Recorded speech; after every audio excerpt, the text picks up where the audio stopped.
Well, good morning, afternoon, evening, depending where you are. Good to have you guys here for this coffee house on this glorious day, August 6th here where I'm at. And it is 1 o'clock in the afternoon. So today we have Maurizio Degiacomi. I think that's correct. I'd ask him, so I'm hoping I'm saying that correctly. He's here to talk about the Swiss Vollgeld's media and public relations strategy in 2018 People's Referendum. As an opening on June 10th, 2018, Switzerland had a national people's referendum on adopting a sovereign money system. Swiss monetary group MoMo, short for monetary modernization, set out a nationwide initiative, the Vollgeld-Initiative. Vollgeld is the German word for sovereign money. To raise people's awareness of private money creation and the need for sovereign money, although the resolution did not pass, they did manage to collect the necessary amount of signatures to trigger a referendum aiming to change the Swiss constitution. They put monetary reform on the political agenda, and they garnered national and international media attention. For this coffee house, we'll focus specifically on the Vollgeld's media and public relations strategy, what worked, what didn't work, how did this small group manage to get the world's attention on monetary issues, and how can other monetary groups learn from Vollgeld's direct campaigning experience. Maurizio Degiacomi studied business administration, marketing, services, and communication at the University of St. Gallen in Switzerland. He has 10 years of work experience in the nonprofit sector, and today is in the management team of the Purpose franchise Offcut. His political work is still dedicated to monetary reform, together with people of WWF, Greenpeace, Finance Watch, and other nonprofits. He is working in a coalition to campaign for monetary policy and the Swiss National Bank to support just transition. Before we get started, I would like to review the Alliance for Just Money community guidelines.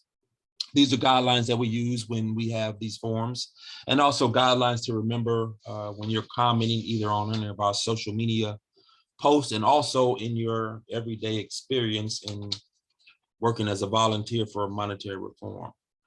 So just money reform is the unifying narrative that crosses all boundaries. Every group and every sector in society is affected by the monetary system.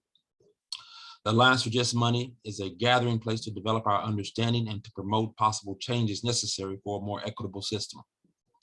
When individuals from different backgrounds and identities come together to work for a common purpose, it's useful to make explicit community guidelines that reflect our shared values. Here are the community guidelines for all Alliance for Just Money activities, including committee work, group IO discussions, coffee house forums, and other Alliance for Just Money events and social media posts. Guideline 1, respect differences. Be open to diverse perspectives and identities. Strive to understand the experience and viewpoints of others. Take responsibility for the intent and impact of your words. Avoid personal attacks, harassments, and microaggressions, which are the opposite of respecting differences. Guideline number 2, recognize social and power dynamics. Think consciously of your social positions, allowing us to work across our gender, age, education, class, race, sexuality, political, language, religion, and other identities in ways that are supportive. Notice whose voices and perspective are present and those that are absent. Guideline number 3, be open to discomfort and learning. Acknowledge your values and visions. Be ready to have them challenged. Assume good intentions in others. Exercise respect and compassion in challenging others' ideas. Agreeing to disagree is perfectly fine and encouraged. Guideline number 4, speak thoughtfully. 4A, speak thoughtfully. Be clear and concise, avoid acronyms, and clarify technical jargon.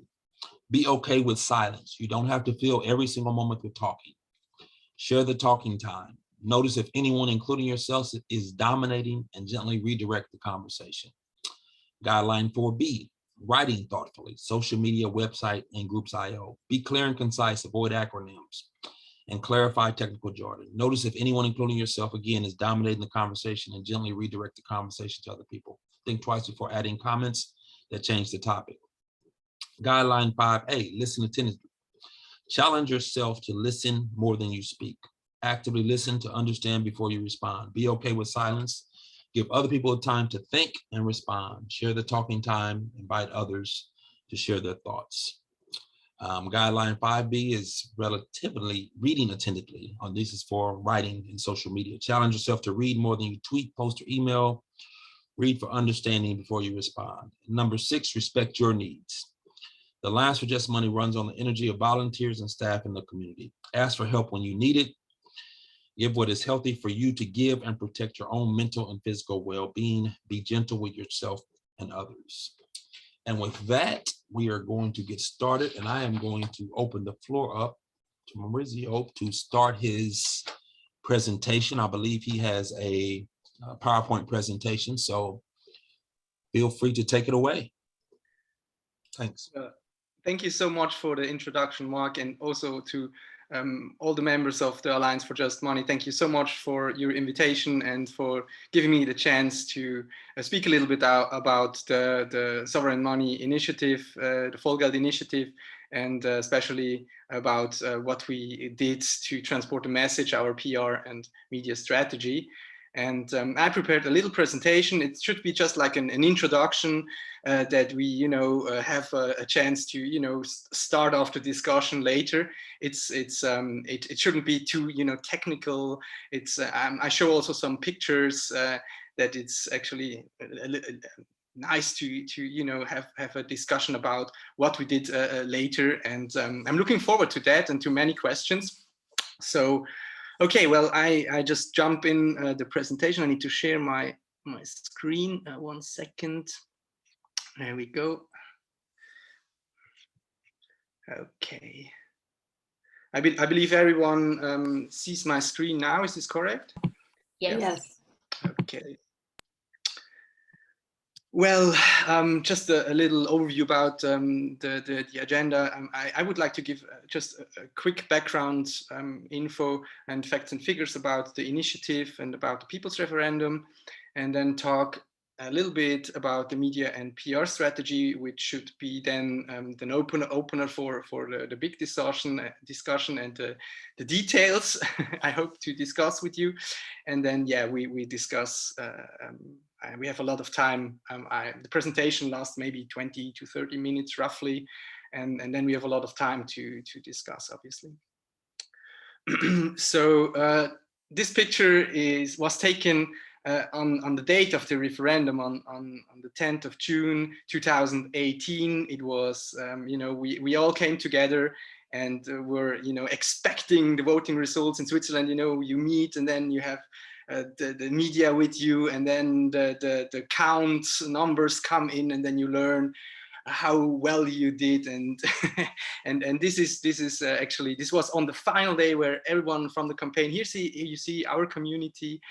We couldn't invite like everyone who was supporting us, but I would say the core supporters were there. So let me give you a quick an idea how we actually got there. So first, the most important things, Swiss has a direct democracy. This is, the instrument of a people's initiative was introduced the beginning of the 20th century. And, the idea is that, people can come together from society, from the middle of the society, to raise their voice, and when parliament, when government forgets a topic, then the people have the chance to put that topic on the agenda. And we believe that monetary reform is a very important topic that is nowhere to be seen in politics. That's why a group of people from the middle of the society came together and started to first discuss how a monetary reform initiative could look like. So the good thing is everyone can do it, but obviously there are very strict rules. that define the process of a people's initiative. So just roughly what it's about and how it works. These are the milestones. So first you need to craft like an initiative text, you know, how you want the constitution to be changed needs to be like very clear. And the government needs to give the approval.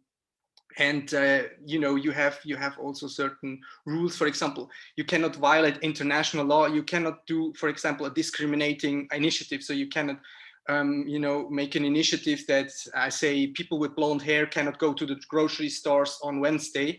It just, you know, it would be discriminating. So you cannot do such an initiative.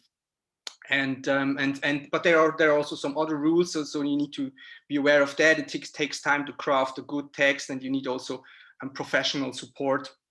We had Professor Philip Mastronardi, who helped us with you know, formulating this text. He was a law professor and you know, had a lot of experience.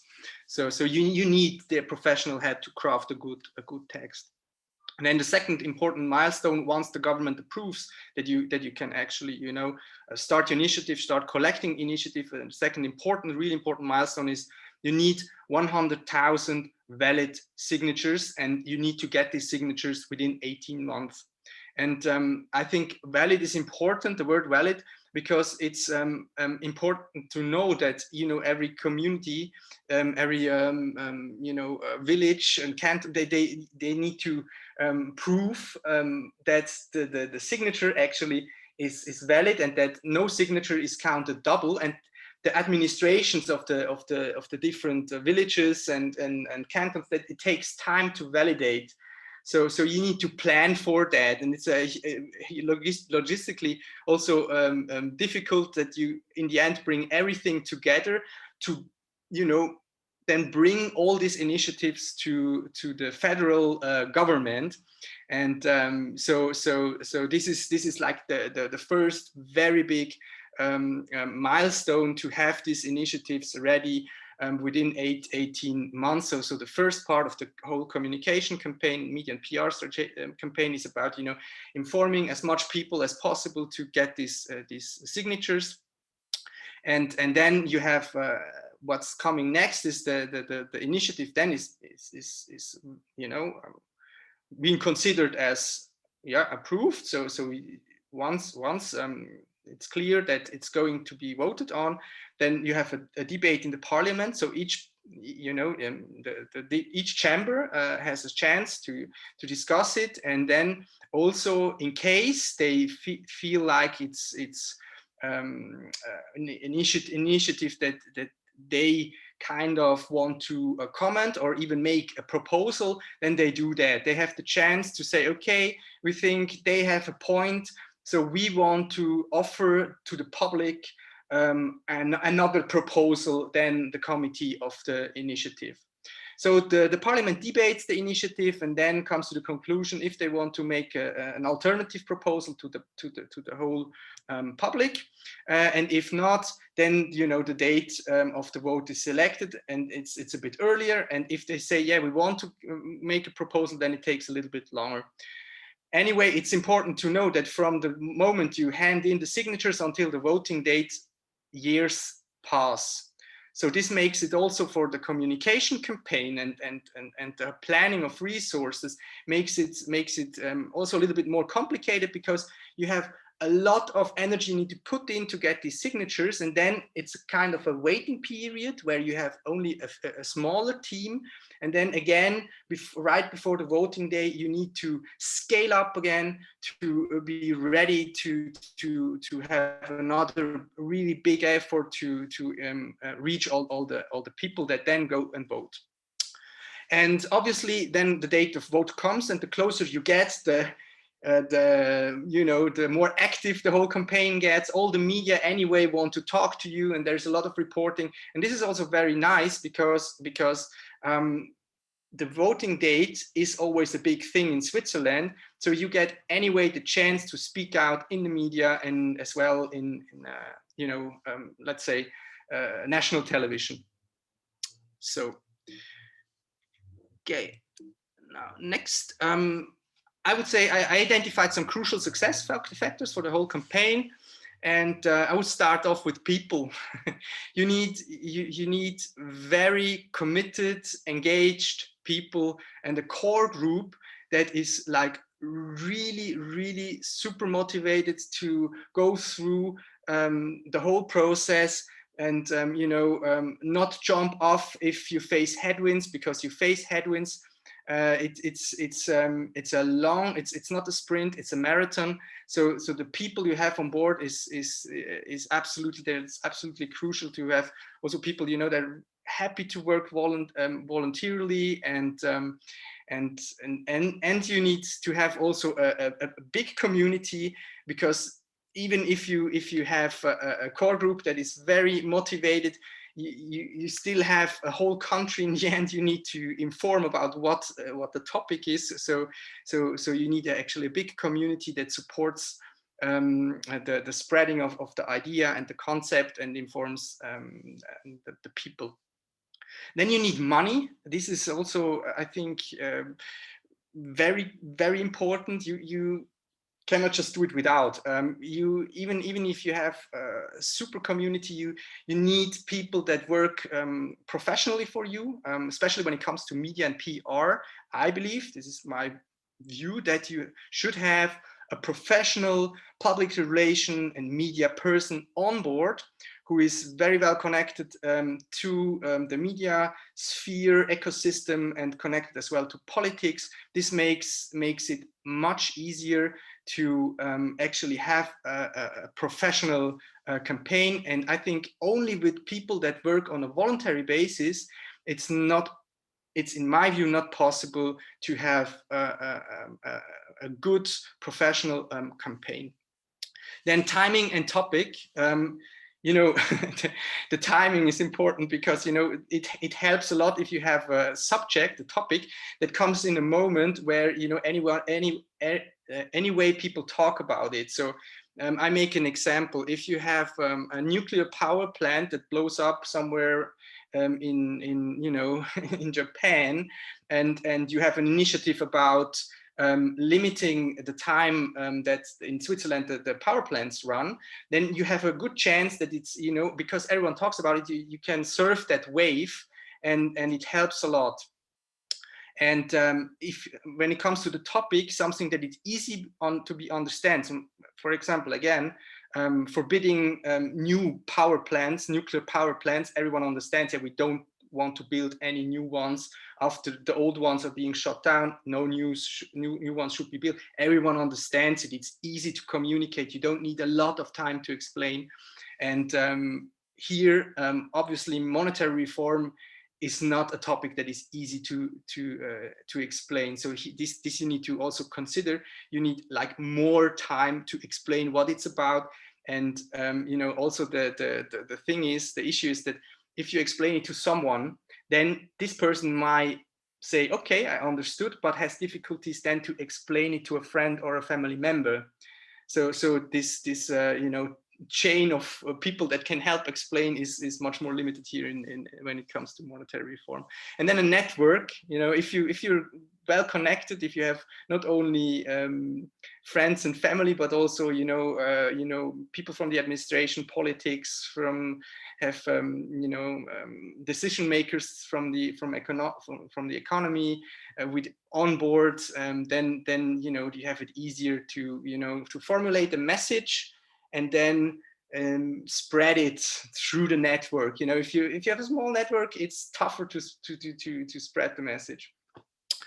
And so that's how I would say these are the crucial success factors.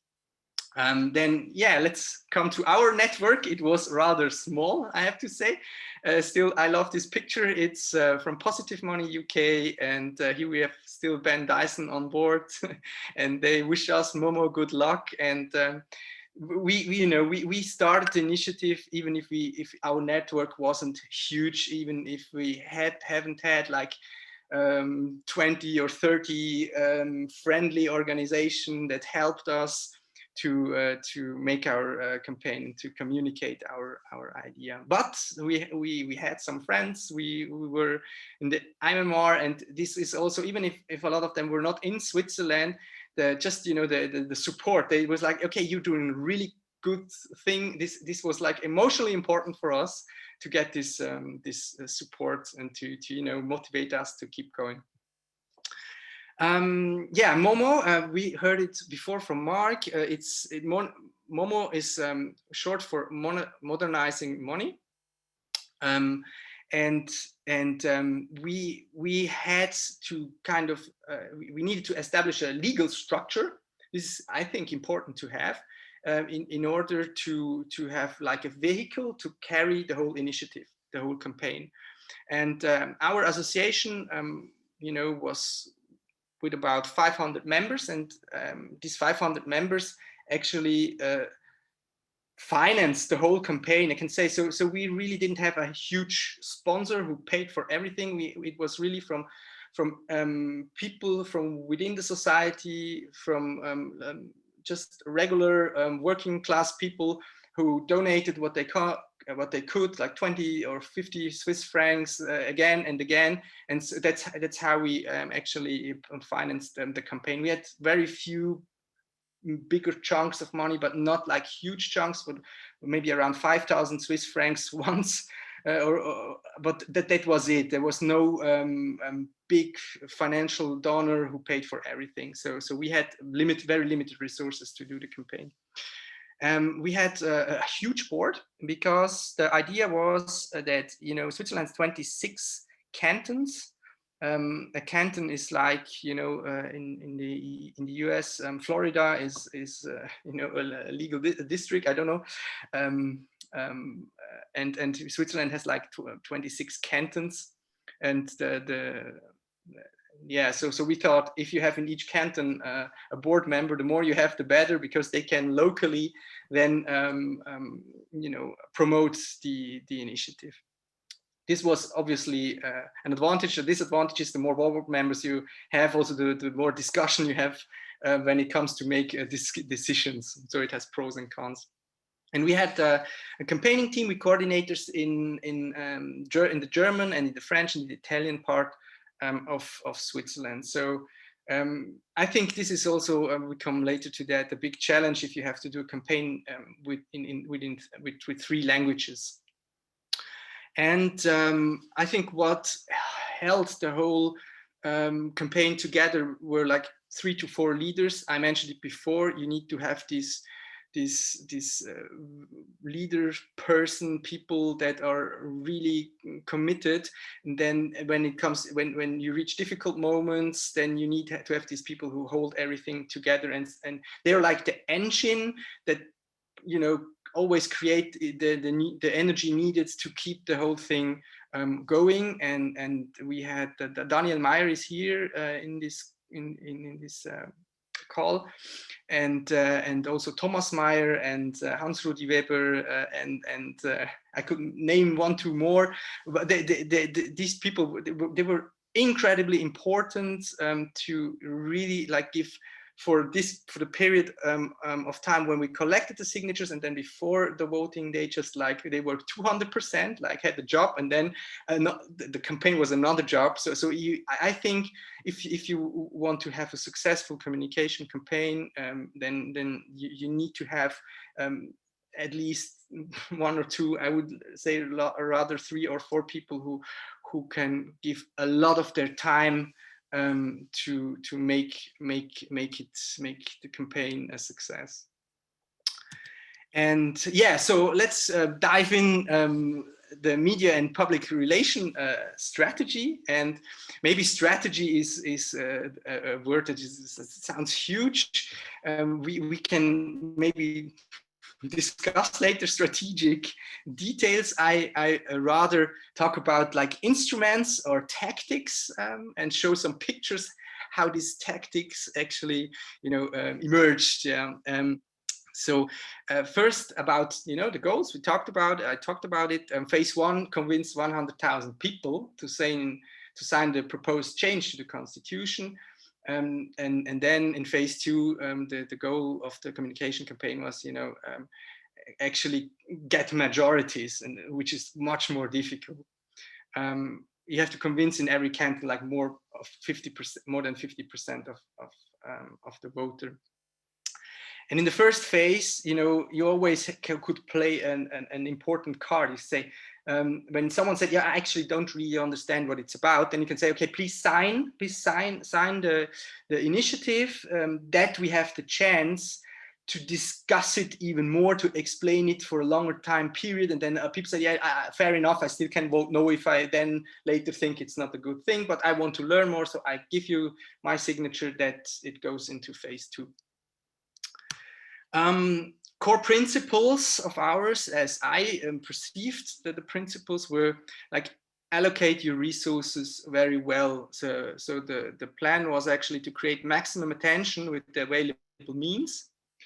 And because we had like this 500, more or less 500 members of the association who financed the whole campaign, it really was a tough job to choose where to invest the money. Here you can, a communication campaign is expensive. Here you need to make tough choices. And yeah, the better you do it, the more successful is your campaign. So this is, I think, a principle. And focus on the topic and not on party politics. You just don't want to get into too early put into a drawer, like left or right, because in the end you want to reach like all the parties. You want to have people from the middle, from the left, from the right, from from the whole spectrum to support your campaign. So when you design the messages, you try to offer for every party or for every side an understandable reason why it's important. Why it's about the topic and not about a part of politics. Then be professional. So always keep a certain standard. In your communication. This is also when you have a limited budget, and if you do a video or if you do an event or if you formulate a text, then just try to keep a certain quality that people really, when they read or listen to what you have to say, that they perceive you as someone with that knows what he's doing. and this, I think this is the absolute, this is what you need in order to have the people support your cause. Then choose your words and images wisely. Rude and offending content actually doesn't really help you. And here we had often the discussion how far do you go with bashing the banks?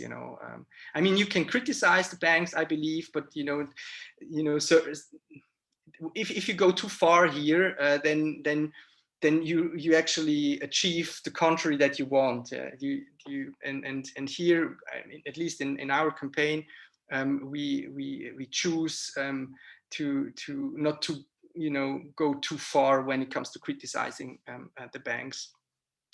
And then don't make the Swiss National Bank your enemy. This was also very important, and we hoped that that the Swiss National Bank remains neutral until the end, but it didn't, unfortunately. And we learned that if you have the Swiss National Bank speak out against you and say, what this campaign wants is not what we want, then you have a big problem, because the Swiss National Bank is like a holy cow and has a very, very good reputation. So if they speak out against you, you have an incredible difficult situation. And yeah, this was a bit unfortunate. Usually they remain very quiet, but eventually then during our campaign, they came out forward, and then the Thomas Jordan, the director, gave a speech and said, we just don't want a sovereign money system. It's just it makes our job more difficult, and this was a bit this was tough for us. Okay, now the instruments for us, the important instruments were to place the message were like the website was the most important tool, I believe. We had videos, presentations, research where we published supporting statements from entrepreneurs and scientists, and you could read the newsletter, and so the website and the digital tools that with the website, they really were like one of the most important communication tool for us. And it was also, you know, when you went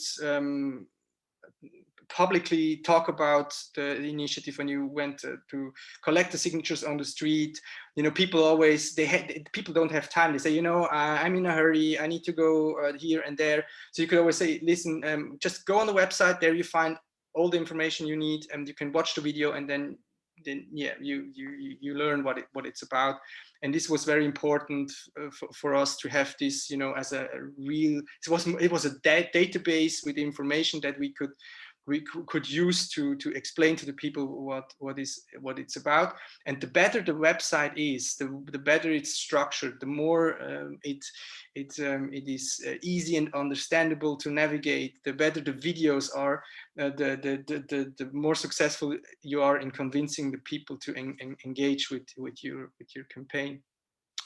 And then our community, already short mentioned, each member of your community is like an ambassador, and helps you to spread the message. You know, it's like because monetary reform is something very difficult to explain, you need these ambassadors who are actually, you know, who know how to argue. And if people ask questions, so what is the implication if we do if we implement an monetary sovereign money system? What happens to inflation? What happens to what does it mean for the government? What does it mean for the banks? So you need people who actually are well trained and can explain what it's about. And the more you have, the better. So you need to build this community of people that can all be work as an ambassador to help to promote the topic.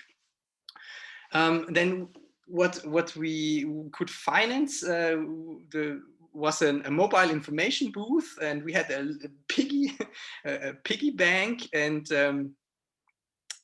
we managed with this piggy bank and this information booth to tour around Switzerland and go to the different villages and cities and talk to people. And this was also important for our media work, and I come to that later. And we organized public discussions, also related with our information booth and with the public presence. And we use guerrilla tactics. So these were like I would say the main instruments and tactics we use to place the message, to create attention, and to get also a coverage in the media. So this is just, I wanted to show you this because it's especially for journalists. It was on our website. I think Raphael Wüthrich, he was our specialist and a media relation person, and it was incredibly important to have him on board because of his contacts to journalists and also into politics. And he had also experience, you know, when it comes to campaign to initiatives and campaigning. And so we had him help us to, you know, create also you know, the chunks of information necessary for journalists, put them all together. We have here the bullets. Our database was huge, so what we needed is just to have everything very compact. And if you have a media expert within your team, he can tell you, know, if we want to help journalists to get an easy overview over all the information, then we need bam, bam, bam, this and this and this and this. And so we prepared that on our website, and to make it as easy as possible for journalists to access our information. So I don't want to go into details of these bullets. We can talk about that later if you wish. And yeah, the community here can be seen. This is a picture we took at our campaign day. It was before the launch of the campaign. We invited everyone to come together to you know, do workshops and prepare, and you know, also you know, provide information how much commitment each and everyone can give. And I believe it's very important that people come together and work together and learn to know each other. That, you know, this it creates like an identity. It creates you know, within the whole team a feeling of it's us. You know, it's we are MoMo and we are running this campaign, and together we are strong and we can do it. And even if it's very difficult, we are a big group of people and we give our best. And that's why these campaign meetings are very important. So here we see our our information booth. It's the piggy bank, and we also had a little bus, and there you see a tent with the table where you can find all different brochures and informations and stickers and you know, everything you could possibly imagine with that gives you some an idea what Vollgeld and sovereign money is about. And the really good thing in Switzerland is if you run a campaign, if you have a people's initiative going on, then you're allowed to go to the very central spots of the village. You can you know, obviously you have to ask, but then you get permission to drive your car in the city center, near a market, near a train station, in public spaces, to be present there and talk to people. So this is absolutely legal, but you have to be ready. You have to, you know, kind of organize your symbol and your car and the people that then tour around Switzerland and be present in public and talk to the people. And here I want to show you this picture to kind of, you know, give you an idea how we work. Wherever the piggy bank, you know, was with the team to inform to give information to people during the day, we tried. Not every time it was possible, but we tried to combine it with events in the evening. So we were present at the local market in city XYZ, and then people learned, okay, tonight in this restaurant or that venue, there is a talk, there's a debate, there's a presentation, and I can go there and maybe listen to a professor or a locally famous person who discusses with, let's say, a local banker, the pros and cons of the initiative. So we kind of combined the events that took place with this public appearance with our information booth.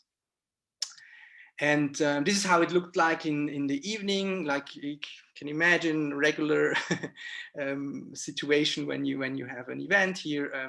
Sergio Morandi on the right from our team discussing with an opponent the pros and cons of sovereign money. And the fantastic thing is when you have you know, this public appearance with your information booth and then an event in the evening, this gives you also the chance to then, you know, inform the media beforehand. You have, you know, you like 2 weeks or 3 weeks before before you're there in village XYZ, you prepare a list of media outlets, local media and journalists, and then you send to them the information. Yeah, during the day we're at this place, and in the evening we are at this venue, and the people who are being present to you know, talk about sovereign money will be this person and that person.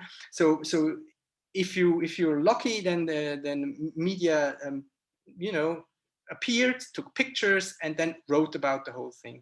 So you have kind of a little package that and all works together. This is what I mean with trying to use the resources like wisely to make, if you go to one place, try to make the maximum out of it. Yeah, here this is a picture that shows Raphael, and I would say this is like what we call maybe guerrilla tactics. You just here you see Zurich, where in the banking district, and Raphael, you know, used a scandal that was taking, you know, unfolding during that time. It was a Pierin Vincent from a big bank, Raiffeisen Bank. He was using the power to create money to, you know, profits, you know, benefit for himself, and so we said, okay, this you know, this happens when you give the power to create money to the bankers, then they just cannot use it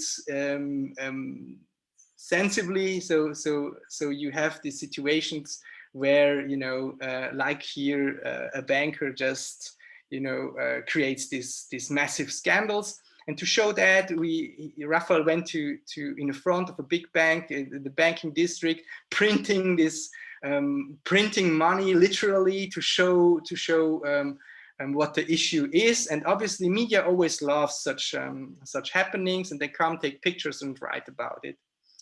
And another good example, or my absolute favorite example, is here. This is you see actually the banks are puppet masters and holding the puppet, which is here Helvetia, and Helvetia represents Switzerland, our country. It's a very symbolic, Helvetia is a symbol for our country. So the banks are the puppet masters and hold the country and actually decide where the country goes and what it does and what's not. And we demanded, you see on the right side, we demanded that our national hero called Wilhelm Tell on the right side uses the scissors, Vollgeld, to cut the ties, you know, to the puppet master and free our country. And on the right side, you see the director of the Swiss National Bank is Thomas Jordan. And together with our local hero Wilhelm Tell, he frees Switzerland from the power and the influence of the banks. So this is this is also a you know, performance we performed when, and this is also important. You do this in special moments. The example before showed the scandal, and here this example is the performance took place when at the annual general meeting of the Swiss National Bank. So you know, anyway, the media reports at this date, reports about what the Swiss National Bank does, what the outlook will be, and so on. So they write about the SNB, Swiss National Bank. So if you do a performance right where the AGM happens, then you can be sure that the media picks up your performance, and then not only shows the pictures, but then has to explain what it's about, you know, and then writes about the whole initiative. And this is also, I think, a good way how you can transport your message and make people curious. And then, you know, everyone who reads these articles and sees the performance, not everyone, but some people get curious and then go on our website to learn more. So here you see it's went like planned. You have here journalists from different media outlets who were happily taking pictures of the performance. Yeah, and here you see this was the moment when we actually finished the collection of the signatures. And these are like milestones you can also use, because you know, when you're ready, when you're done, then this is a moment when media reports. It's not too easy to collect 100,000 signatures. So when you did it, especially when the topic is difficult, then you can also, you know, make a performance. And here you see people from our community dressed as ordinary working class people from different professions who carried the boxes with the signatures to the government. You see that this is the Parliament building in Bern, Switzerland. And then, you know, you announced this before to the media that you do this performance. And again, you see in the front, you see a cameraman holding camera, and then here they also reported on national television that we succeeded to collect the signatures, and then you can be sure to reach, you know, I don't know, 500,000-600,000 people, when you're lucky, even 1 million at the evening news. And we don't have so many channels in Switzerland, like so you can be sure that a good part of Swiss citizens then knows, okay, sovereign money initiatives, they did the job, and we will vote about it. But you need to be here also as well. You need to be ready. You need to prepare. You need to activate your community and inform the media. And also here again, it's good to have a professional within your team who helps to coordinate with all the volunteers to make such an event happen. And especially when it comes to the more like sophisticated presentation, this is the media center of the federal government. And in Switzerland, it's quite nice that the federal government allows, you know, initiatives and campaign teams that have that go for national referendums to use actually the federal media center. But here as well, you need to, if you want to do that, you need to plan it ahead. You need to have good preparation. You need to have the right people ready to give a speech there, because then we create a really big event, you know. And here, if you're not you know, organized well, if you're not professional enough, you shouldn't do it, because then it's a boomerang. Then everyone says, okay, well, they're not even capable to do a media presentation, a good one. And here you see Raphael at the other side, where the entrance is. He was actually coordinating everything and helping us a lot as a media professional. And in the front, you see on the right side, one of our most important board members, who was like one of the engines, is Daniel, who contributed a lot of his time and also money to make everything happen. Yeah, so yeah, this is what I wanted to show you, what, you know, what instruments and tactics we used, and points that were important to get ahead.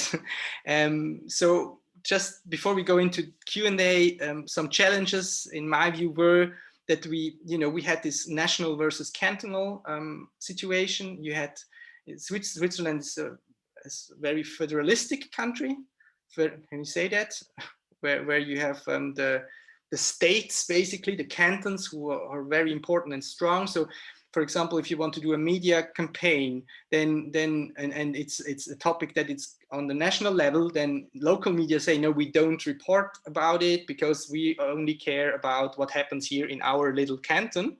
So you have to think hard, what can we do to actually intrigue local media, to make them write about what's happening, and we did it by with the information booth, with the piggy bank, with local events. That's how we approached local media. But this is also it's challenging because it takes a lot of effort to be present in 26 cantons. And also the situation with the different languages, because different languages don't only mean different language, it also means different mindsets. So the main campaign team was actually German. And so we thought, you write a message, a campaign message, which you want to spread. And then we thought, yeah, you just translate it to French or Italian, but it doesn't work. You need to think what actually is being perceived as a good message in another language region. So what works in the German speaking part as a German message, it mustn't necessarily work in the French or Italian speaking part. So you need to have locals there who can tell you more about the cultural finesse, I don't know, the details, what works and what not. And this is obviously makes it also difficult to do a campaign. And then I would say also difficult is the topic and name of the initiative. Topic, because monetary reform is not so easy to explain. And the name Vollgeld, I was asked very often, what is Vollgeld? Why the name Vollgeld? What do you mean with that? And people had difficulties to remember. Friends of mine or people that were very close to me, to whom I explained it 100 times after, still had difficulties to then, you know, explain it to someone else what it's about. And here I think, you know, you're always smarter after the campaign. But I think if we would have, you know, named it differently, maybe, you know, National Bank campaign or National Bank initiative, then people at least would have known, yeah, it's about the Swiss National Bank.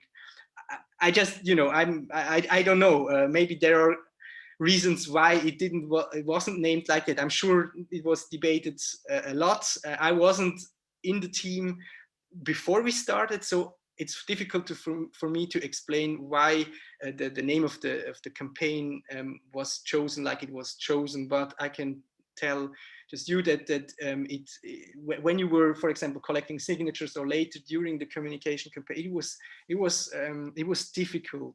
It would have helped a lot if people would have understood like quicker what it was about. And then we had very mighty opponents, very difficult to do something against the banking sector. If you in Switzerland, but I think everywhere else too, you know, the banks and also Swiss national, it's like they're so mighty and so important.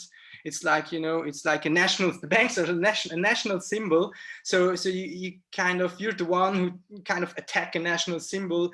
And this is, you know, it's difficult, and you get so much headwinds. And also the media, you know, you have like 8 out of 10 reports are more on the negative side. So more, what are they doing? Is it really smart to do that? We don't want experiments with the word experiment appeared almost in every article.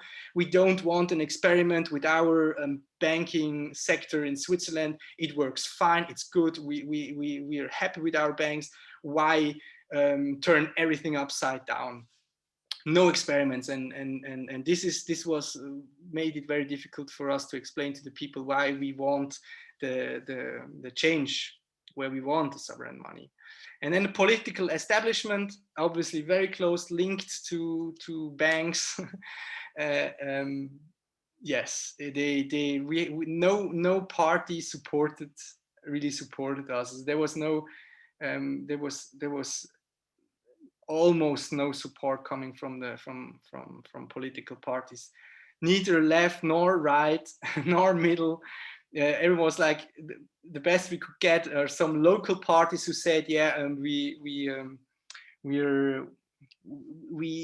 don't say yes or no, but on the national level, we didn't, you know, we didn't get any. And you need support at least from one big party or one big you know, association that has a lot of members or is well known. You need a kind of a support, and we unfortunately we didn't get that, but still we managed to get the signatures and to create a lot of attention and debate and discussion. And I think that's why I personally still would say the whole thing was a success, especially when you look at how much resources we had. So we managed very well to use these limited resources to create really a good countrywide debate. All right, now I probably talked a little bit longer than originally planned. Let's go to Q&A. I'm sorry if I talked a little bit longer. Yeah. All right. Thanks, Maurizio. Great presentation. This has actually been a topic of many side discussions, because your initiative is actually one of the first ones that what I would consider to be a public-based initiative to actually try to reform the monetary system, where a lot of us struggle to try to figure out ways to bring these topics to the forefront. You guys actually done it, and so I think it's a lot to be learned. Just as a housekeeping item, what we will do is that if you have a question, please go down under reactions and click the raise your hand function. and I will call on you as they pop up in my feed. Also, please try to restrict yourself to questions and not more just statements, and so we can get around to as many people as possible. I will take the first question as the moderator's kind of prerogative. One thing I want to know is, did you guys, when you're presenting this, two-part question. One, it seems like you had boxes, so this was a handwritten signature instead of an online signature process, it seems like, so I had a question about that. And the second question was, when you were trying to get people to sign this, did you discuss the benefits of sovereign money and monetary reform? And if you did discuss the benefits, what benefits did you highlight to people to get them to sign the petition? So go ahead. And then after that, I will go to Alaire on iPhone 2. Oh, is that Paul? I think that's Paul. Looks like Paul. I don't know what your label says, but and then we'll go to Sam and then John Howell. So go ahead, Maurizio. So yes, perfect. Thanks for the question. We went out on the streets and collected the signatures, but there was also an option that you could, download from the web page a form, and then you put your name and your address on it, and then sign it, and then send it back to an address you found on the form.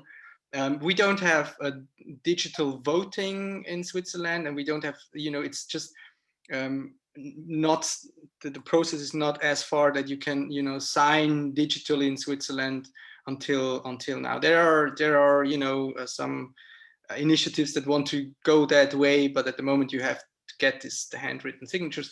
And what are the benefits of Vollgeld? This is a very tricky question, because you first need to find out to whom you're speaking to, depending on the person you needed to explain, a little bit different what the benefit would be. My personal favorite was just, I really strongly believe that you have a growth imperative coming out of the monetary system, and if you want to reduce the growth pressure, you need monetary reform, and the sovereign money reform can help to reduce the growth imperative, the need to grow the economy. And obviously a very strong argument that worked quite well, because the great financial crisis wasn't too long ago. You could play like the stability card. In Switzerland, we had to save UBS, and billions of taxpayers' money needed to be invested in the UBS in order to save the bank, because it was systemically important.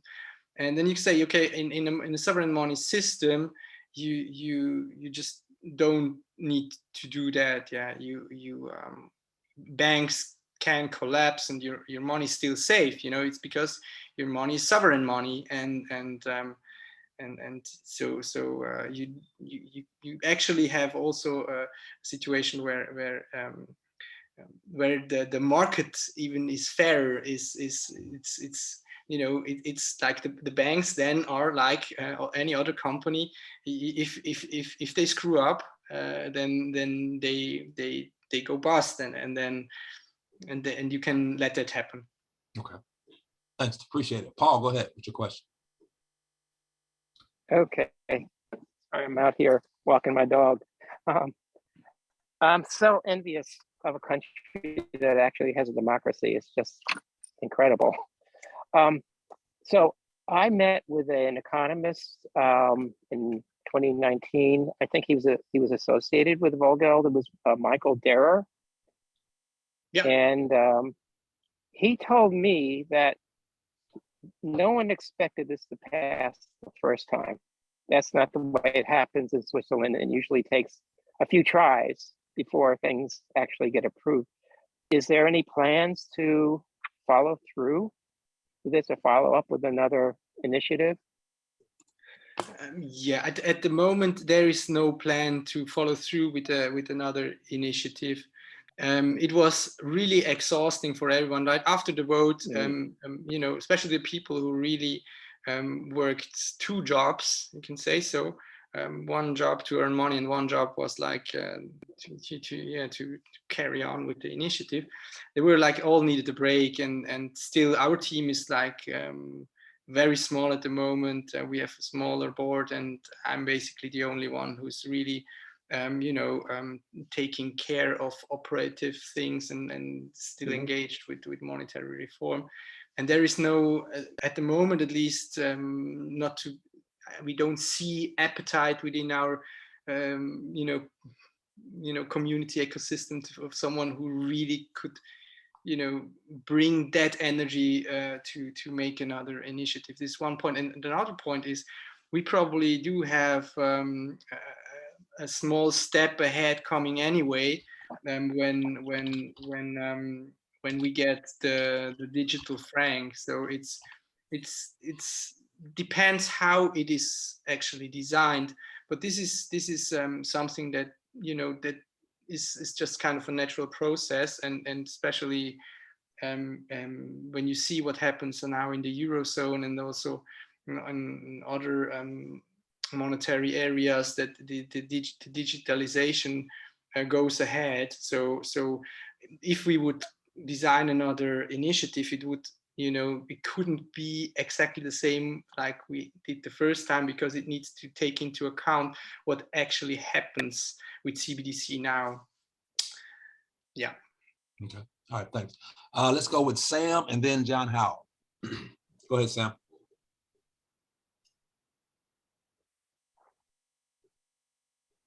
Thanks. Really great presentation, Maurizio, and thank you for your good work, and thank you for sharing your learnings. I'm curious, the PR strategy that your opponents ran, you talked about them seeding the fear of it being an experiment.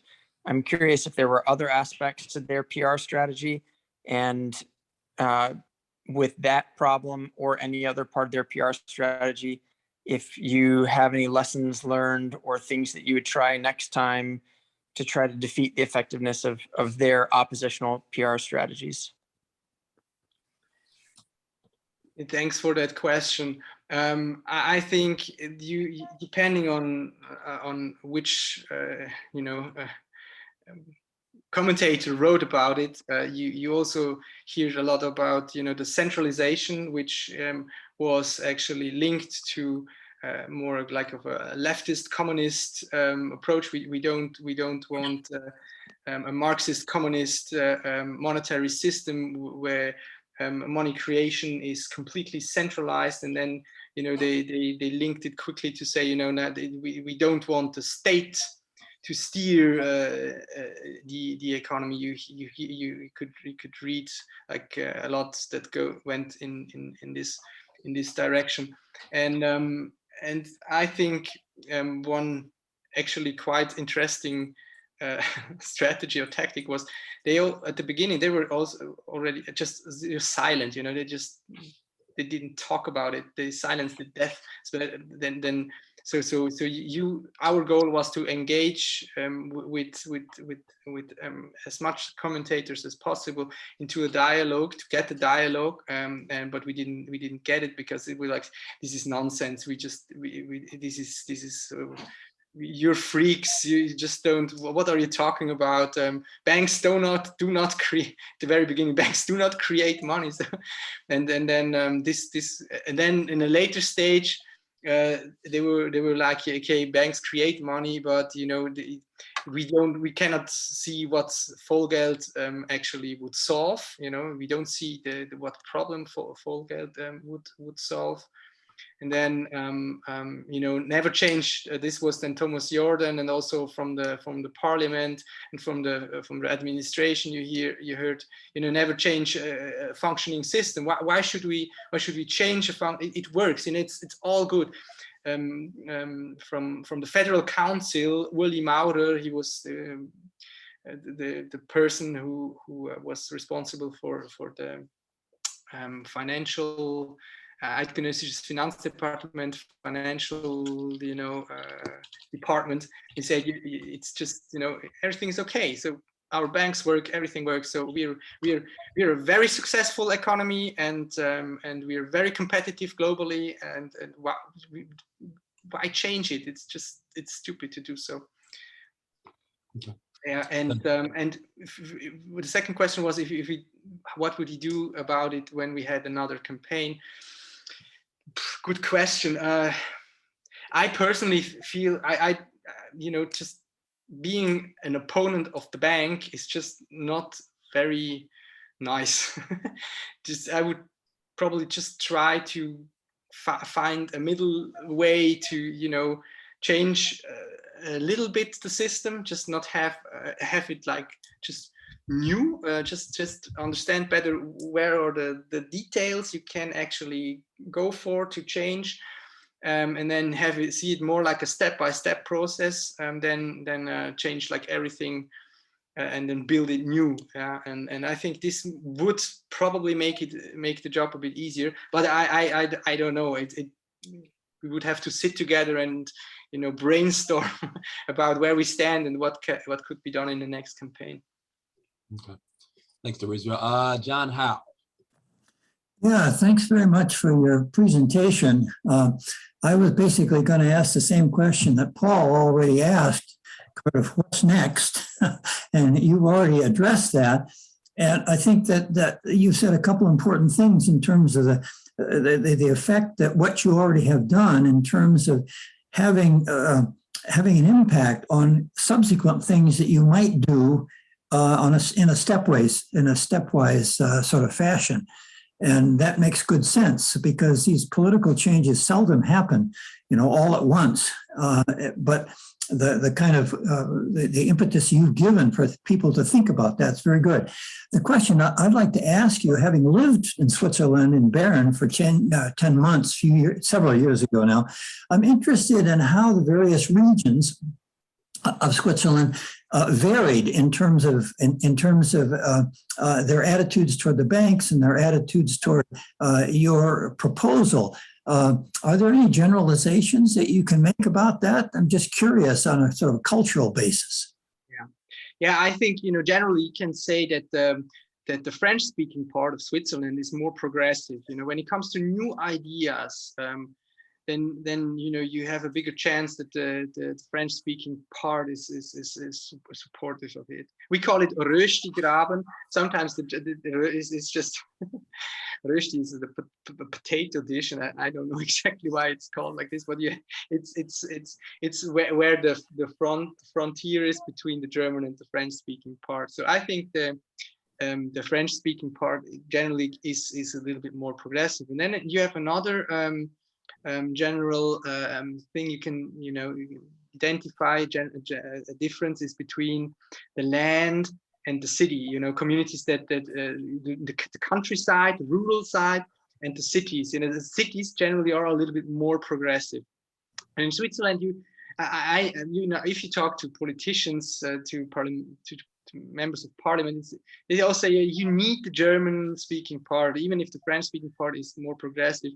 It's if you want to get majorities, obviously you need to convince also the German-speaking part. And so a good example is that even if you manage to convince the cities with many people with a dense population, you have in Switzerland a system which gives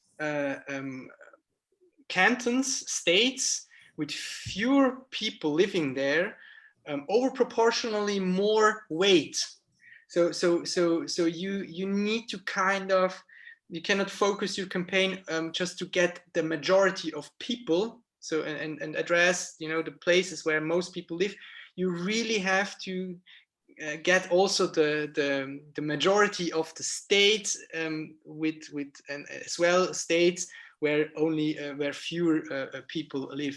For example, there was an initiative. They wanted more corporate responsibility. They wanted that the whole value chain, that international companies in Switzerland have to take care of their value chain. Basically, this is very roughly explained.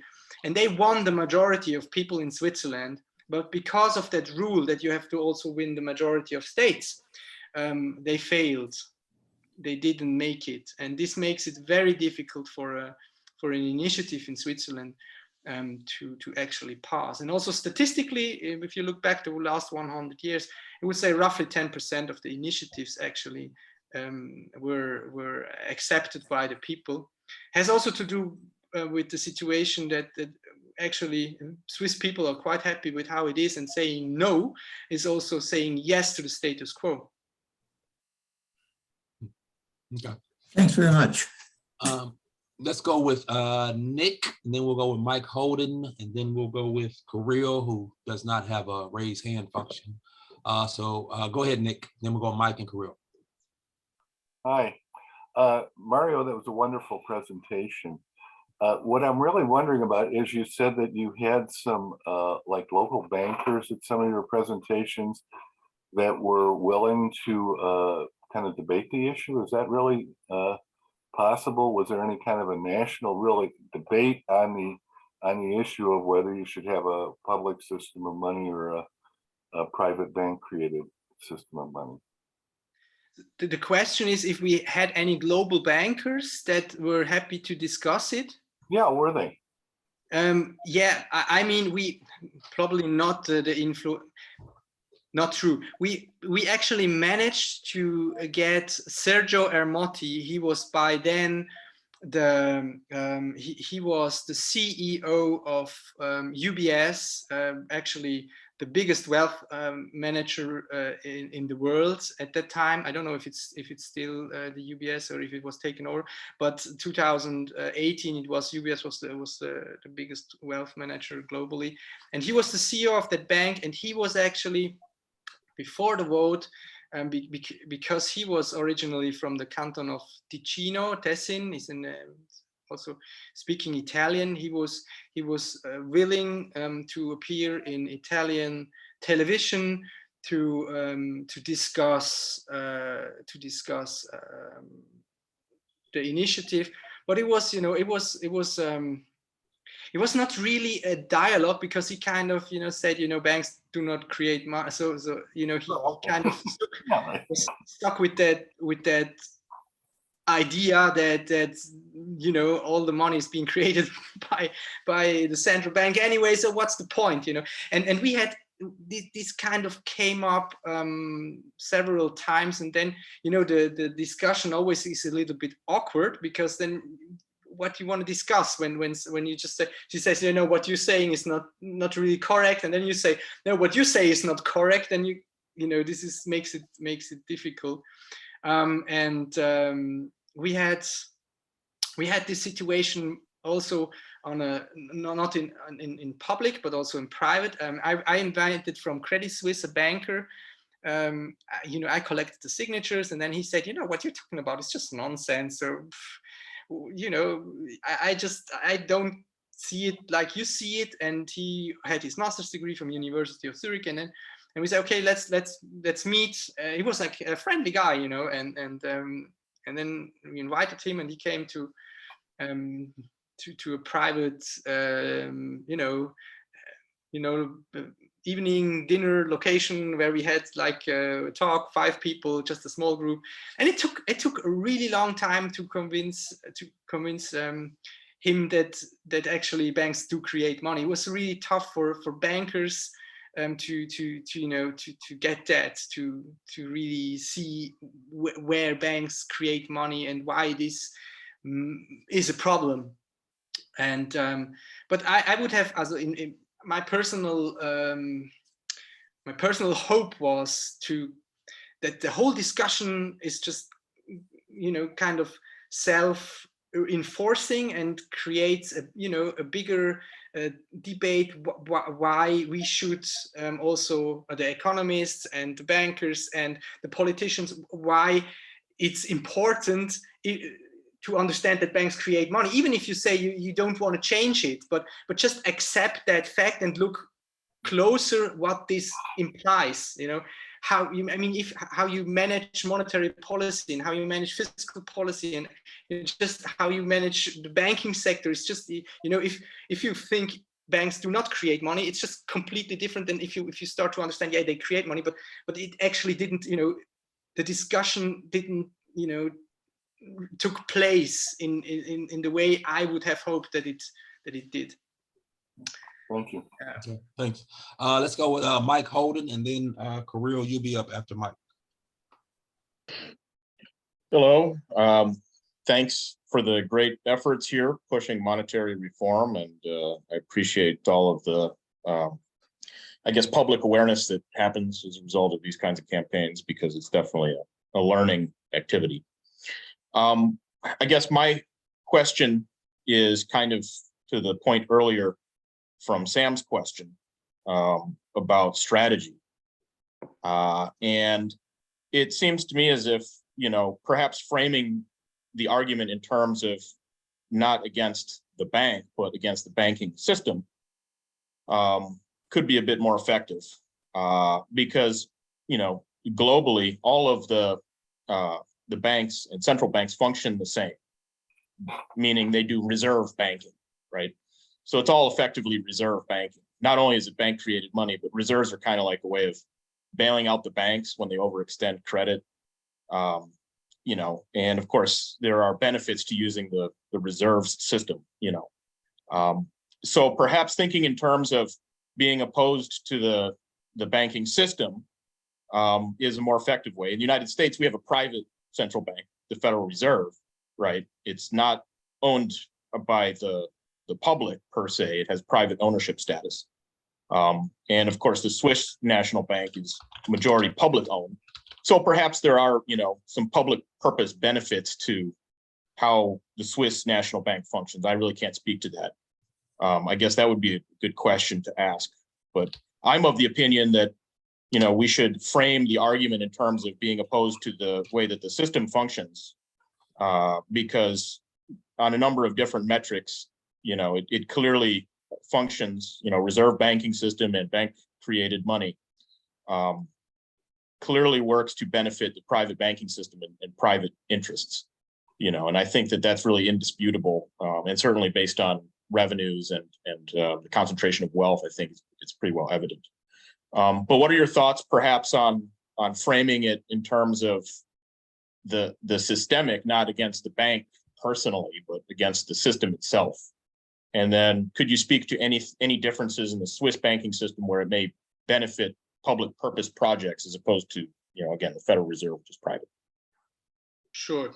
I think it depends who the campaign's aiming at. I think if you have a campaign like a people's initiative, then you need to be able to explain it to people that have probably no idea about banking and finance. And then if you go for the systemic, if you challenge the system as a whole, then I think it's difficult to explain. Then you need to explain how the system works today, and this is already difficult to understand. And then you need to explain how you want the system to function in the future.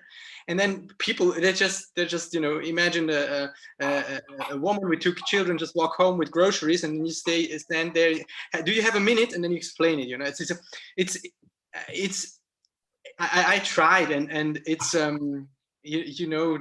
it's difficult, it's tough, and what I ask, and I don't have the answer, I don't have the solution to it, is just how can you explain the systemic issue to a person who never heard about or was never interested in the functioning of the money in the banking system. I think this is very difficult, and here, yeah, we if you have the solution, please let me know. But what I think is that if you explain, if you talk to members of parliament, or if you talk to members of the administration or to economists, and try to find their supporters for a systemic change, then it might work. But this is a completely different approach, then you try to influence. You become a lobbyist basically, and you try to influence the lawmakers and find allies to to help, support, influence the lawmakers to start to create small changes in the current law to eventually change the system. And if you look at the legal text, then you can identify just pieces of this legal text, and if you change these pieces, it might have later on bigger impacts on the whole system.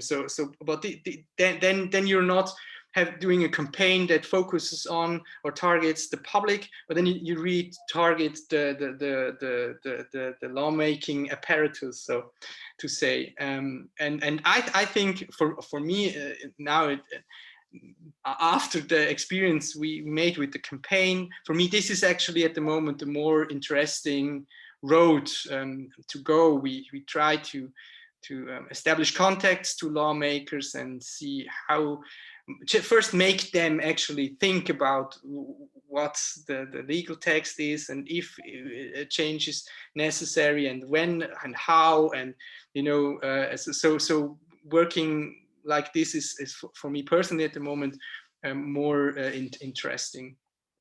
Yeah. Okay. Thank you, sir. Carrillo, you're going to be up next, and we'll go to Franz, Joe, Bo Young, and Sue Peters. Carrillo, go ahead. So, hi, Maurizio. I am very happy to attend this meeting, and I'm a member of the Swiss club only for a few months, I think, but and unfortunately I couldn't attend the referendum back at that time. And my question is that I have two questions indeed. First question is such complex idea as a sovereign money consists of two parts. First part is to explain to people what is wrong in the current system, and the second part is to propose a new solution, right? During your media campaign, what was the focus? What was the distribution of focus of your media campaign? Was it 50-50, explaining the problem, the current system, and other 50% proposing the new ideas? Or was it a different distribution? And the second question is, so we know that this referendum was rejected by 75% of the, roughly 75% of the population, and accepted by 25%. But do we know within those two parts, explaining the problem and accepting the solution, do we know what was the distribution? Do you have such monitoring? Do you had such monitoring tool to understand the people's feeling? Do they understand more the problem and reject the proposal, or they what is the problem within those two parts, explaining the problem and proposing on a solution? Thanks. Okay. Yes, also first, how we approach the media and what we try to explain to the media. I have to confess and be honest about the fact that we were at a certain point a lot reacting. So we tried to place our message, and we did it very well in the cantons with our tour, and we organized the event. But on a national level, it was often the case that an article was published by an opponent, and then we reacted on that, explaining why actually the arguments that came in this article just were not wrong. So we just reacted. There was in a newspaper, there was a comment, and then we asked the newspaper, are we allowed to write our own comment about it? So we then reacted a lot on what was said by the banking association, or by the Economy Suisse, the association for the Swiss economy, and so forth. So they published, and we reacted, and we explained that what was suggested by the opponents is just not true. It's not the case. We say, you know, listen, what you're saying here, that, you know, that let's say that it would be a problem for the SNB to change into a Vollgeld system, or it would be a problem to know how much money should be created, or it would you know, lead to a shock, or it would lead to a shrinking economy, or it would, you know, there were so many arguments against the Vollgeld-Initiative brought forward, so that we could react on that and say why, you know, why we think, and then argue with obviously the research that was available, why what the opponent said is just, in our view, not true. So we reacted in a lot, instead of, you know, having our point of view in the newspaper and then the others react. But we were a very small campaign team, and our, you know, the others had a much more resources. So I think it still was okay that way. And what was you know, did we monitor what the people learned, or after? Yeah, we conducted a survey after the vote, and the survey is on our webpage. So you can go on, like, voting 2080, and then there is a survey and all the questions that we asked. And if you look in that survey, it's also a little bit sometimes a little bit disappointing and frustrating, because you see, okay, some people we asked still didn't get that, you know, how the system works. They actually still think that we are now in a Vollgeld system, you know, that the SNB creates the money and the bank distribute it. Even after the campaign, even after collecting signatures and campaigning and voting and, you know, media reporting about it, there's still many people that think, yeah, you know, we would like that the SNB creates the money. So our message, you know, appears not to have reached all the everyone in the public. That shows the survey. So this, you know, the systemic change, the people have difficulties to imagine the monetary system and imagine how it works now and how it may be changed. Yeah, because a lot of people actually still today have the idea that we already kind of have a sovereign money system. They don't, I would still say most of the general public, or a lot of people, the general public, still don't really know that banks create money. I'm here now in Germany, and I'm at the large exhibition for contemporary art working here, and here are also the issue with money is also very present, and when I talk to people from Germany, but also from other countries, this aspect is just still not very well known. It was in the media, and the interested public knows, and the guys who follow economic politics, and they know, but the general, I would say, the general public still is not, you know, fully aware, and probably will never be, because if you're not interested in how the economy works, and if you don't have an idea how the economy works, then it's even the chance that you start to wonder how the financial system and monetary system works is very small. So is it fair to? Yeah. Yep. So is it fair to say that majority of the people still didn't understand this, your first part of the message? So what is the problem, and that's why they rejected your proposals? Is it fair to say? I think if you go out and ask 10 people, at least 6 or 7 still don't know that banks create money. Yes. Okay. Thank you. We're down to the last half an hour, so let's try to keep our questions concise so we can get as many people in as possible. Franz, go ahead with your question, please. You're still muted, Franz, I believe.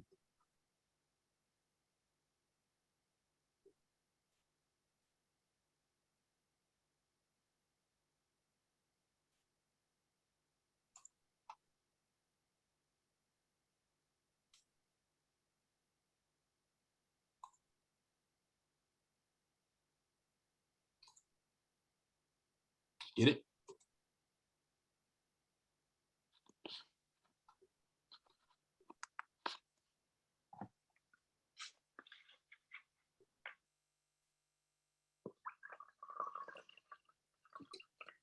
You able to unmute, Franz?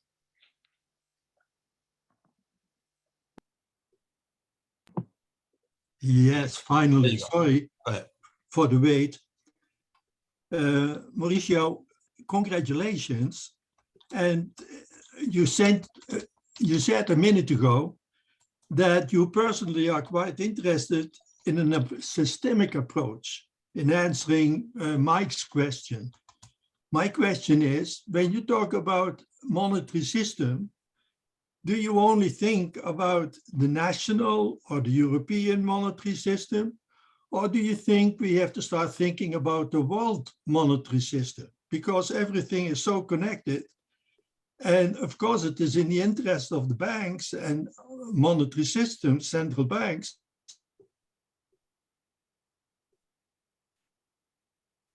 to be discreet. So that is my first question. The second is a follow-up. Given that you managed to get 10%, maybe even a little 25%, I'm not completely sure, of the population interested in discussing this, do you think the time has come for your organization and also the other 26 organizations in the international movement for monetary reform to start pushing for a UN commission on monetary reform and transformation? And so that are my two questions. Thank you for these questions. Yeah, I think, you know, at the moment we are experiencing kind of a deglobalization, renationalization of politics, and I think it's gonna be tough to you go for a top-down approach where an international body in the end proposes a monetary system for that should be, you know, accepted then globally. I think it's I think it's very difficult to imagine actually where to start, and maybe the UN, yeah, UN Commission, okay, that's an option. Why not, you know, figure out who at the UN could be responsible and could have interest in you know, supporting such an initiative, and then yeah, why not try? But I think it's difficult to imagine that in the current global political landscape,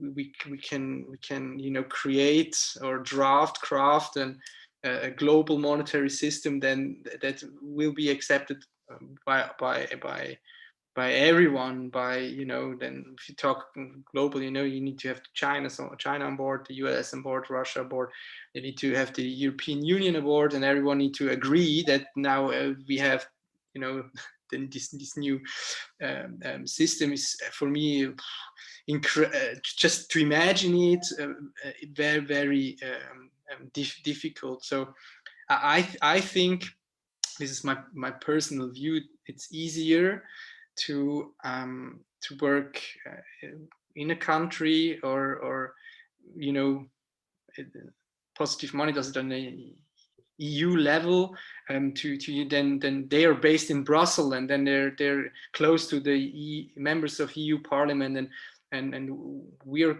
in Switzerland close to our members of Parliament, and then we have a chance to approach them. And you know, if you write an email, you get an email back sometimes, not all the time, but sometimes. And then you know, it's easier to you know, at least start working. Then now when I try to imagine to whom at the UN I should write an email and then meet, you know, have a meeting, then I need to drive to Genf, to Geneva. It's I mean, it's I think it's more difficult, the global approach. But I mean, if you know people at the UN, you always try it, just. And if the IMMR thinks, yeah, I want to invest resources, why not try? I mean, maybe it works. It just, go for it. Yeah. Thanks. Go ahead, Joe. Polito. Thank you. Terrific presentation. Congratulations on the heroic effort you and your team made in Switzerland with that referendum. You mentioned that maybe you need to have an interim goal, an interim step. I put something in the chat about that.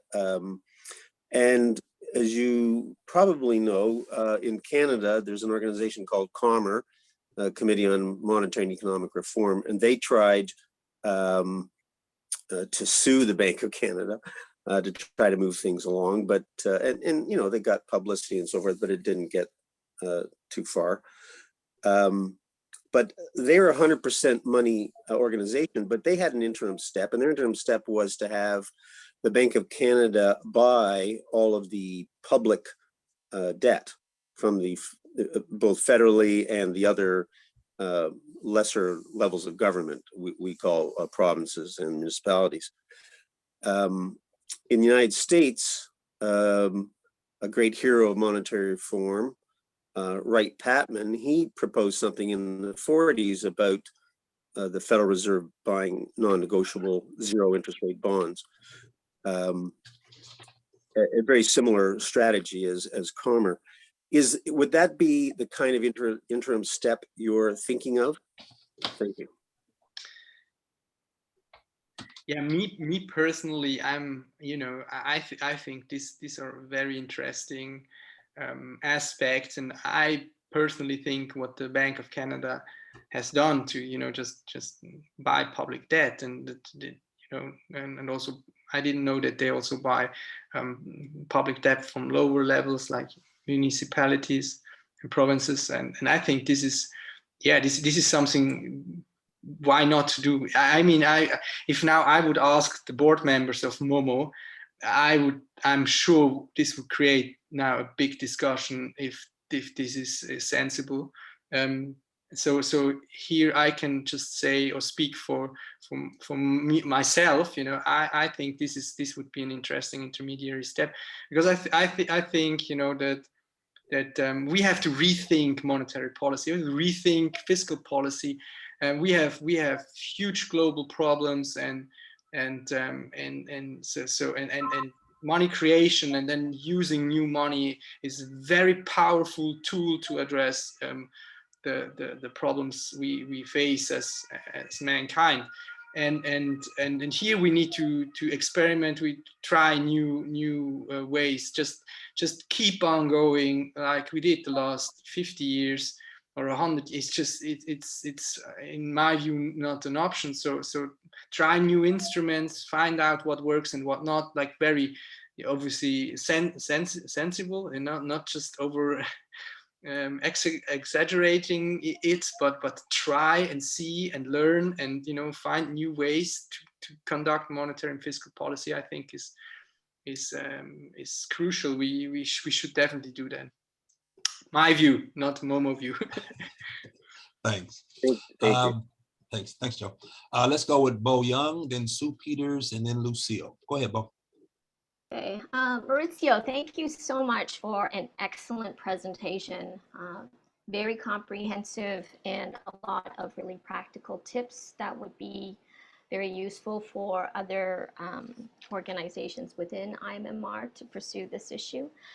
Two things, if I may. One is I wanted to go back to your strategic campaign goal, phase 1, where you talked about getting those 100,000 signatures for your petition.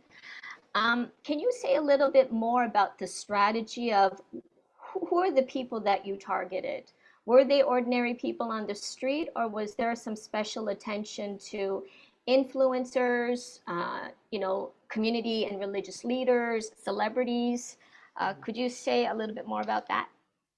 Yeah, I mean, what we what one of the main approach was just to have a lot of people on the street every day collecting signatures, you know, where at the hotspots where a lot of people, where you have a lot of passers-by. It can be like markets or also festivals in the summers where, you know, there were like thousands of people going and visiting. We had like a team of 10 people with the signature forms and asking for these signatures.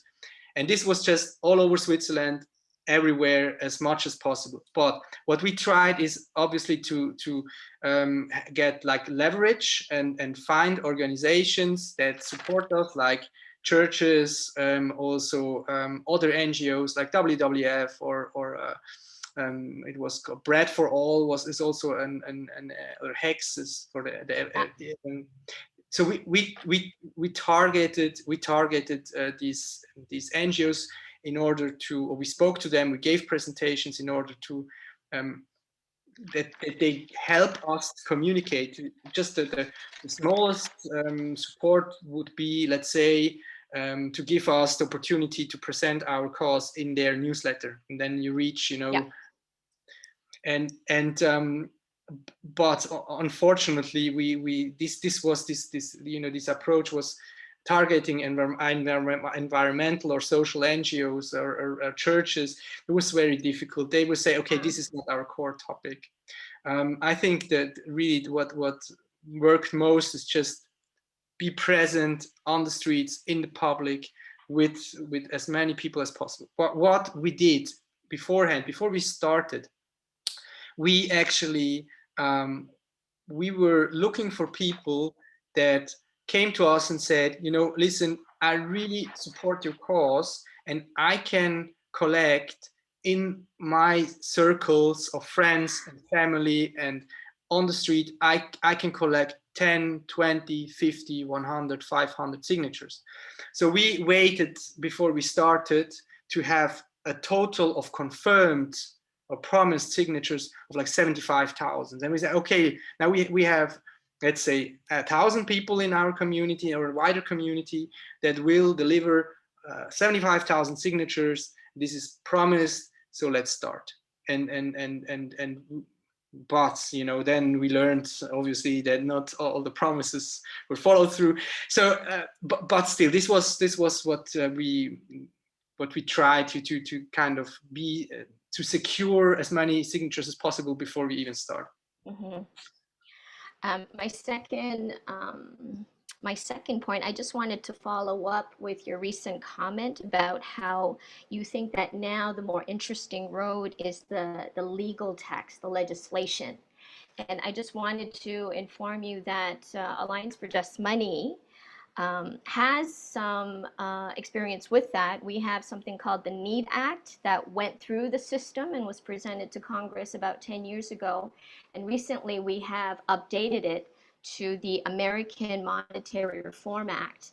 And I wanted to ask if you might be interested in reading what we've developed and maybe working together to see how we might be able to support each other along that legislative line.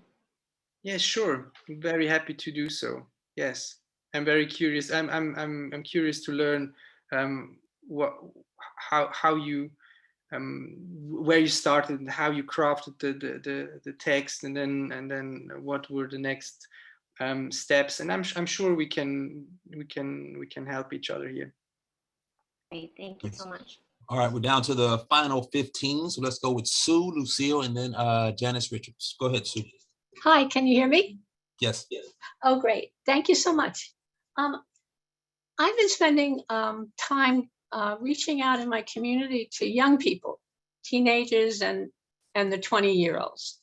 And what I'm finding out is they're like everybody else. I say to them, do you know who creates the money? And they look like they've never been asked that question before. And it's a totally new thing. Like, my goodness, what is she talking about? But what's also coming across to me is that the younger generation, in my experience so far, they're not that curious. about what's going on around them, and they don't have a lot of history. You know, these are American views, and most of them really don't want to read. They want to go on social media. So I'm wondering, in your experience in Switzerland, what did you have reactions from the younger generation that were different than everybody else? Yeah, this is a really good question. I think the best way to reach the younger generation is with like short videos, and kind of having distribute them over social media. This is I think it's the same in Switzerland and like in the US.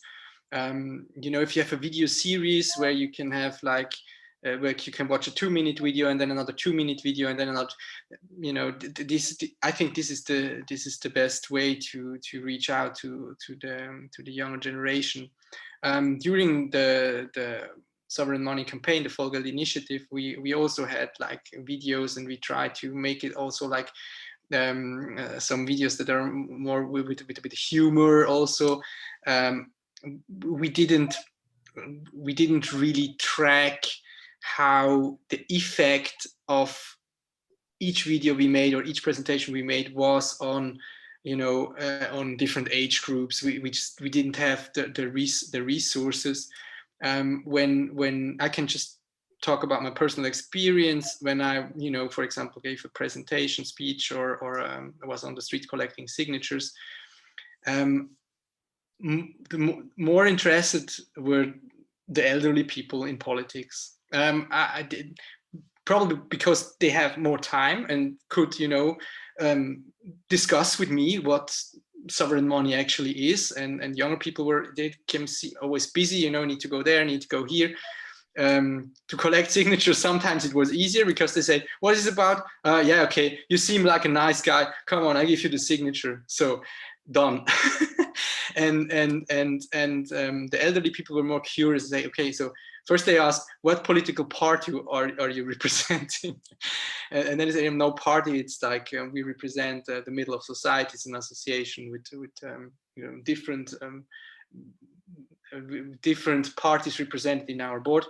And you start a discussion. So I had the impression that older people or just have more time and interest and also willingness to learn, to understand, to debate, to discuss. This was the experience I made when I look also when we organized an event. The people that came were not the 18 to 25-year-olds. We probably didn't really make a good job to reach that group, but I'm sure also in other political initiatives, I mean, to target this group is rather difficult, because when I remember when I was like 22, when I went to an event, it wasn't a debate about monetary politics and how to reform the monetary system. But yeah, if you want to read, I think the best way is to create videos. At the moment, we're trying to reach out to climate strike movement and make them understand how the S&B works. And there you have the group from also like 18 to 25 years. They want to do something about climate, and we believe that because there is some kind of motivation to better understand politics and they're also activists, that maybe we have a chance there to also bring in that topic of monetary reform. So, but we're working on that, and we have now an agenda when we do the content creation and what content creation, and it will come in the next 2 to 3 months. But yeah, it's another try. So far, we weren't very successful to reach that group. Right. Thanks. These will be our last 2 questions from Lucille and Janice, so we'll have some time for some closing remarks. Go ahead, Lucille. Okay. Thank you very much. Like everybody else, I would add that it was a fabulous presentation, and also want to thank you for staying involved and engaged since the campaign. Really commend you for that. I have 3 questions, probably can't get to them all. 2 are a little related. I think in the principles in the beginning, you said, don't make the Swiss National Bank, I understand, is your central bank, is that right? That's right, yes. One was don't make the central bank your enemy. And also don't focus on the topic and not on party politics. And so in light, then later you said that in fact the Swiss National Bank came out against you. Does that make you reevaluate the stance of expecting, wanting, hoping them to be neutral and not making them their enemy? How do you reflect on that afterwards?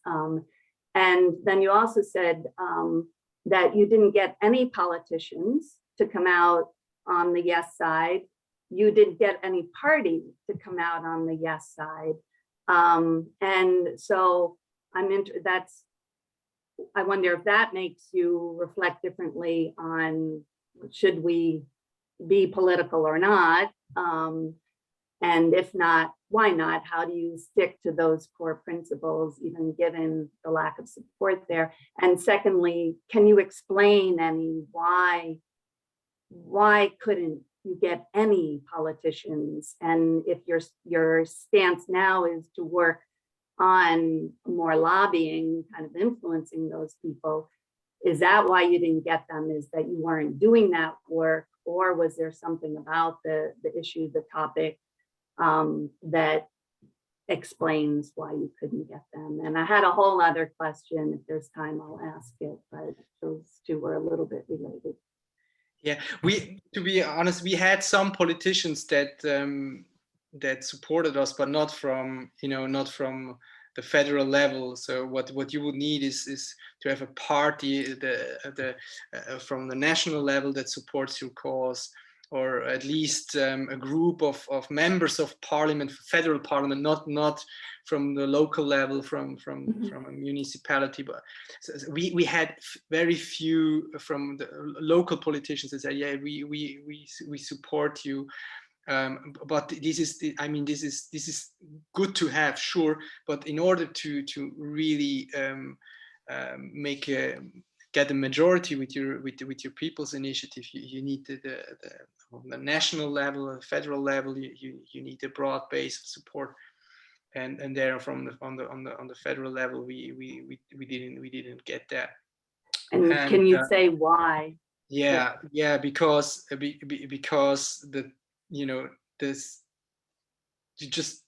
in Switzerland it's very difficult for politicians to speak out when it comes to monetary policy or the SNB. I mean, the SNB, first of all, is independent. This is like a dogma, it's very strong, and so the SNB is the SNB, the Swiss National Bank, and they do their policies, and we as politicians, we respect the independence, and we just don't start to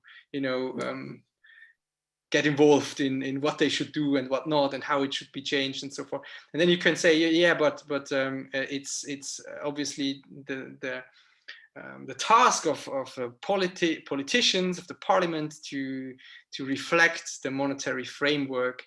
And you can say, yeah, okay, yeah, if you argue that way, okay, but then you have to say, what exactly you want to change, and then you maybe have a chance to engage in a discussion. But if you come forward with a complete new way of a monetary system, then for a politician it's very difficult to say yes, especially if it was not tested anywhere. This was an argument. Again, it's an experiment. We don't want to risk the wealth of the Swiss nation. We don't want to risk how a politician always looks on the next voting election day. So politicians don't want to get on thin ice, and if the whole topic is actually not very well understood, then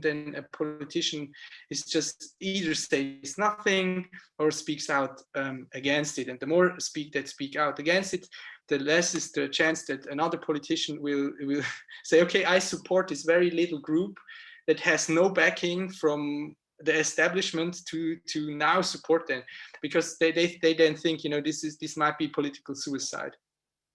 These are assumptions, but I can imagine that it's a little bit that way. So if you're a politician, you want to support popular causes. Yeah, you want to support something where you can be like a hero, and then you promote your position for looking for the next election to get ahead with your career.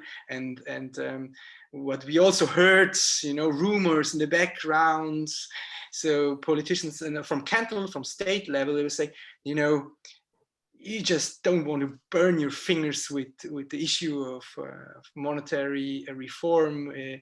It can even be linked to anti-Semitism, and you know, it was really conspiracy theories. So I rather leave that topic away if I consider my career. It was all very couldn't really get a grip on why it was a, but yeah, it's obviously difficult to just stand behind as a politician for monetary reform. But if you have very small changes to the constitution, to the legal text, then you know, politicians may be ready to do so. But in my view, if you come and say, well, I want sovereign money reform, you won't find at least now in Switzerland someone who says, yeah, I'm backing that. All right. And the SMB, okay. the question, go ahead. Yeah, the SMB, you know, yes, they came and said we just don't want a sovereign money system. It makes our life more complicated. They eventually came out with saying that was a problem for us, and yeah, it was unfortunate that they did speak out in that way. So. But I still believe I don't want the SMB to as an enemy. Even if I want, you know, the SMB really controls, as the representatives of the SMB really control the narrative. So even if you want now, you know, small changes in the parliament, in the legal text, then you still kind of need to think what the SMB might say about it, and you always need to be aware that. When it's about monetary policy, it's always this huge institution who sits at the table behind closed door and you know, is part of the discussion. So I personally believe that if you have the SMB as a fierce opponent of something you suggest, then it's almost impossible to get what you want. Thank you. We have one last question. I promised Janice I was going to let her get her question in, even though we're almost out of time. But go ahead, Janice. Hi, thank you. Can you hear me? Yes. Yeah. Great. I just wanted to add to everything that's been said about the difficulty of talking about monetary policy. I'm doing that on an activist level, and how I decided, well, I stumbled into this actually this morning. I was visiting a farmer's market with conservative farmer people in Central Texas, and I started talking about billion-dollar global corporations and farm food security. And when I open with these discussions, the interest level goes straight over the top. Everybody, regardless of party affiliation or political ideology, hates billionaire global corporations. They're a national. I noticed there was some discussion about monopoly. They are a world class problem and have been since their existence during the Industrial Revolution. So it's been way easier for me to drift into a discussion of monetary policy because monetary policy upholds these people, and monetary policy is threatening our food security right now. So I just wanted to share that idea. Yeah. Thank you very much for sharing. And I think here you have a point. And then you start actually from a problem. Then you say we have these huge imbalances between the rich and the middle class and the poor, and so we need to address this issue. And then you can say, okay, why does monetary policy actually support the rich become richer? Then you have a discussion, and then you can come forward with what can be done about it, and then you have to argue what actually can change in the field of monetary policy. But from there, it's still a very long way to implementing a full sovereign monetary system. It's for someone you explain. When you say, okay, now we have a problem with the society, just how it is today with rich people compared to middle class and poor people, from there to go to a sovereign money system for someone who has has his daily struggles, it's difficult to go, and also for a politician. So I believe you need to find there a next closer step, a sovereign money system. Implementing a full sovereign money system is for a lot of people, just they don't see the immediate link between today's problem and how implementing a sovereign money system would solve these problems, in my view. Thank you. Thank my experience. Thank you, Maurizio. This has been great. If everybody could give Maurizio a hand for a great presentation. It's greatly appreciated. A couple of housekeeping items before we leave. Our next coffee house is on August 22nd. The Youth Caucus will reflect on the design sprint they did in May to target climate activist groups. So it's kind of like what you were just talking about, Maurizio. The Youth Caucus is really trying to target specific groups to show them how monetary reform can affect the things that they care about. So this has been a great opportunity. I think that you guys have led the way, and we can learn a lot from you guys and what we do in the future regarding our own initiatives to try to push for sovereign money reform, whether in our own nations or globally. And so with that, I think that is the end. We are at 3:05, so we are well over time. Hope everybody enjoyed themselves and have a good weekend. And I hope to see you at the next coffee house and any other thing that we do regarding monetary reform. So everybody have a good weekend, and we will talk soon. Bye-bye. Thank you, Maurizio. Bye. Thank you very much. Have a good weekend. Everybody can unmute and say goodbye. Goodbye. Thank you, Maurizio. Bye. Wonderful. Bye. Thank you so much. Bye-bye. Cheers. Bye-bye. Bye. Wonderful, wonderful.